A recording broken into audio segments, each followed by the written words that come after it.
Thursday morning to Friday morning தான் இந்த வீடியோவில் உங்களோட நான் ஷேர் பண்ண போகிறேன்.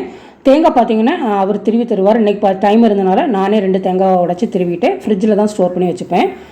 முதல்லாம் பார்த்தீங்கன்னா ஒரு 5 o'clock அந்த ரேஞ்சில் எழுந்திரிச்சிருவேன். என்னென்னு பார்த்தீங்கன்னா பாப்பா ஸ்கூல் போயிட்டு இருந்தா, அப்புறம் காலேஜ் போட்ட டைம்லையும் நானுமே ஒர்க் பண்ணிட்டு இருந்தேன். அதனால ஒரு 5 o'clock எழுந்திரிச்சு சமையல்லாம் முடிச்சுட்டு அதுக்கப்புறம் கிளம்புற மாதிரி இருக்கும். அதனால் குயிக்காக எழுந்திரிச்சிறது தான். இப்போ பார்த்தீங்கன்னா ஒரு 6:30 அந்த ரேஞ்சில் தான் எழுந்திரிக்கிறது. இன்றைக்கி டிஃபனுக்கு என்னென்னு பார்த்தீங்கன்னா கோதுமை ரவையில் ஒரு உப்புமா தான்.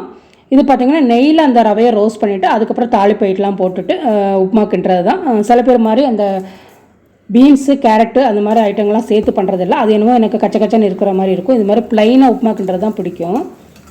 உப்புமான்னு சொல்லாலே அவருக்கு பிடிக்காது. ஆனால் இப்போலாம் பார்த்திங்கன்னா வீக்லி ஒன்ஸ் நான் பண்ணி கொடுத்துறது தான். இதெல்லாம் வந்து கொஞ்சம் ஹெல்த்தினால இதெல்லாம் பண்ணி கொடுத்துறது தான். இப்போ கொஞ்சம் பிடிக்க ஆரம்பிச்சிருக்கு. என்ன கொஞ்சம் தேங்காய் பூ கொஞ்சம் ஜாஸ்தியாக போட சொல்லுவார். அதனால் அவருக்காகவே கொஞ்சம் தேங்காய் பூவெலாம் கொஞ்சம் ஜாஸ்தியாக போட்டுக்கின்றது தான்.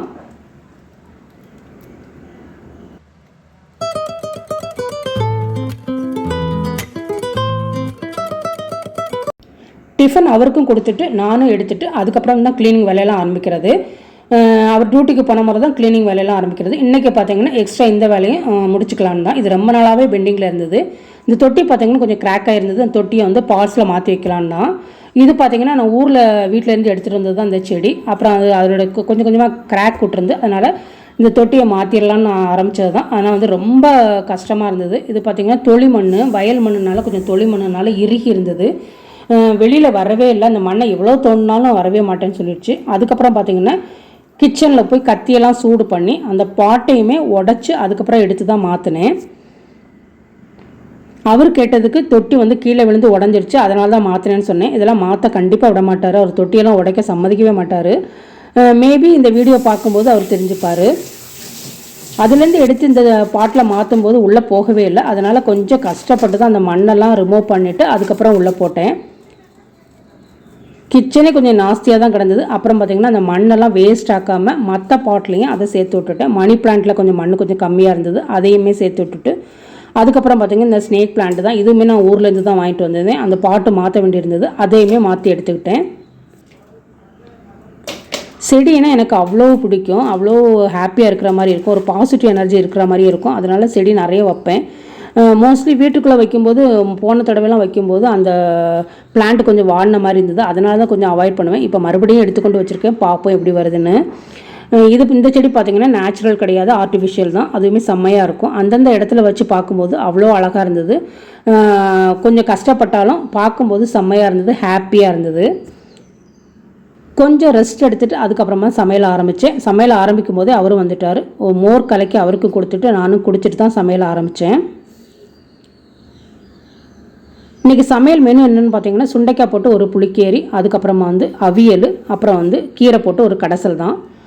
கீரை பார்த்தீங்கன்னா இந்த அப்பார்ட்மெண்ட்ஸ்லேயே கொண்டு வந்துடுவாங்க. பக்கத்தில் உள்ளவங்க விவசாயம் பண்ணக்கூடியவங்க தான். செம்மையாக இருக்கும். அவ்வளோ ஃப்ரெஷ்ஷாக கொண்டு வருவாங்க. செம்ம டேஸ்ட்டாக இருக்கும். ஒரு கட்டு வாங்கினோன்னா 2 நாள் யூஸ் பண்ணுற மாதிரி இருக்கும்.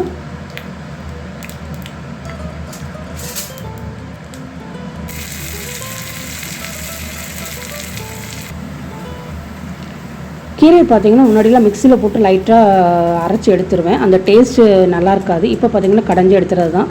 இந்த கடையும் போது அவ்வளோ டேஸ்ட்டாக இருக்கும். மத்து இருந்தால் இன்னுமே டேஸ்ட்டாக இருக்கும். நான் வந்து இந்த இதில் தான் வச்சு, இந்த ஸ்டீல் இதில் தான் வச்சு கடைகிற மாதிரி இருந்தது. செம்ம டேஸ்ட்டாக இருக்கும். இந்த மாதிரி கடைஞ்சி எடுத்து சாப்பிட்டு பாருங்கள், செம்மையாக இருக்கும். அப்புறம் பார்த்திங்கன்னா சமையல்லாம் முடிச்சுட்டு கவுண்டர் டாப்பை கண்டிப்பாக க்ளீன் பண்ணிடுவேன். எவ்வளோ டயர்டாக இருந்தாலும் க்ளீன் பண்ணி எடுத்து தான் வச்சுருப்பேன். பாத்திரம் கிடந்தால் கூட பரவாயில்ல, கவுண்டர் டாப் க்ளீன் பண்ணி எடுத்துருவேன். இன்றைக்கி பார்த்தீங்கன்னா எக்ஸ்ட்ரா ஒரு வேலை என்னென்னா கபோர்டெல்லாம் க்ளீன் பண்ணுறது தான். இதுக்கு வந்து அவர் கண்டிப்பாக நிறைய ஹெல்ப் பண்ணார். அயனிங் சாரீலாம் வெளியில் போட்டிருந்து இன்னும் அயன் பண்ணி உள்ளே வைக்கல. அயன் பண்ணிவிட்டு தான் அதை உள்ளே வைக்கணும். ஈவினிங் கொஞ்சம் ஸ்நாக்ஸ்லாம் நிறைய எடுத்தனால நைட்டு டிஃபன் வந்து கொஞ்சம் லைட்டாக எடுத்துக்கிட்டேன். இது பார்த்திங்கன்னா சுடுகஞ்சி தான். கொஞ்சம் வெந்நி போட்டு உப்பு வச்சுட்டு அப்புறம் தொட்டுக்கு எதாவது வச்சு சாப்பிட்ற மாதிரி தான். இது அவருக்கு சுத்தமாக பிடிக்காது, எனக்கு பிடிக்கும். நான் எடுத்துக்கிட்டேன், அவர் தோசை எடுத்துக்கிட்டாரு. அப்புறம் பார்த்திங்கன்னா இந்த மளிகை சாமான்லாம் ஸ்டிக்கர் ஒட்டுற வேண்டியிருந்தது. அது ரொம்ப நாள் பெண்டிங். அதையுமே நைட்டு எழுச்சிட்டு தான் தூங்க ஆரம்பித்தேன்.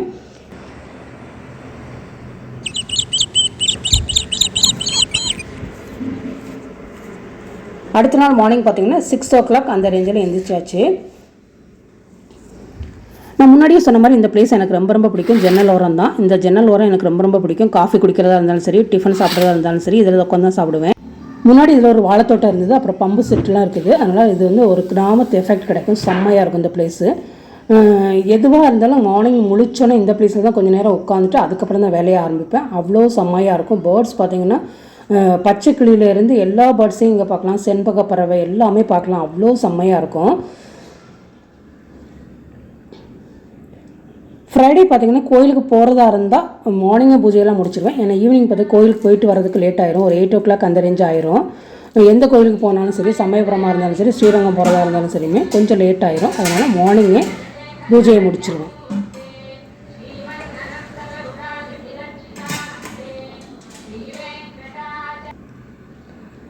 கோலெல்லாம் போட்டுட்டு டீ எல்லாம் போட்டுட்டு அதுக்கப்புறம் கொஞ்சம் டைம் இருந்தால் எக்ஸ்ட்ரா வேலை எந்த வேலையும் இல்லைன்னா வாக்கிங் கிளம்புவேன். மேலே தான் ரொம்ப நேரம் இல்லை, ஒரு 20 நிமிஷம் அந்த மாதிரி தான் வாக்கிங் கிளம்புவேன். கிளம்பும்போது ஏதாவது எடுத்துகிட்டு போகிறது தான், அரிசியோ இல்லை சிறுதானிய வகைகள் எதாவது எடுத்துகிட்டு போவேன்.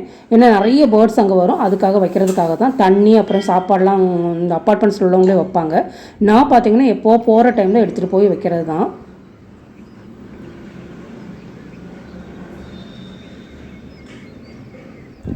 மேலே சப்போஸ் வாக்கிங் போனால் டீ கப்பையும் எடுத்துகிட்டு தான் போவேன்.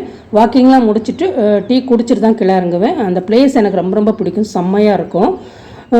ஓகே ஃப்ரெண்ட்ஸ், இந்த vlog நான் இதோட கம்ப்ளீட் பண்ணிக்கிறேன். உங்களுக்கு கொஞ்சமாவது பிடிச்சிருந்துன்னா ஒரு லைக் கண்டிப்பாக கொடுங்க.